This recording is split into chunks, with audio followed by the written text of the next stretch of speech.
નમસ્કાર, G9 ગુજરાતી ન્યૂઝમાં આપનું સ્વાગત છે.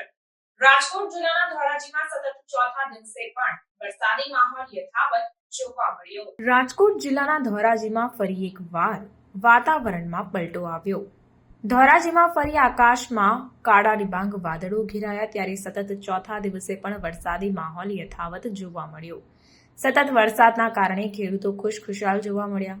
ધોરાજીમાં ધીમી ધારે વરસાદ વરસવાની શરૂઆત થઈ ત્યારે કપાસ, મગફળી સહિતના પાકોને લાભ થશે.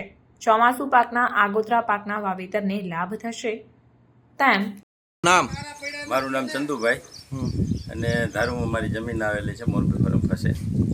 ને અત્યારે વરસાદ 2-3 દિવસથી આ સારો પડે છે, વાવણી લાયક વરસાદ થઈ ગયો છે અને આગોતરા પાકને માટે સારું છે. ઓરવીનું વાવેતર કરેલું છે, એમાં બધે બહુ સારું અત્યારે તો છે. પછી આગળ જતા ક્યાં પાકોને લાભ થશે?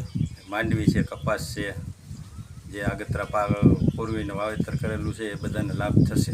અને બીજા નંબરમાં નવીન વાવણી જેને પાણી નહોતું એને વાવણી લાયક વરસાદ સારો થઈ ગયેલો છે. ગયા વર્ષે શું સ્થિતિ હતી? ગયા વર્ષે પણ આ જ રીતની સ્થિતિ હતી. મારું નામ ભાવેશ ઓરા છે, હું ધોરાજીનો ખાતેદાર છું.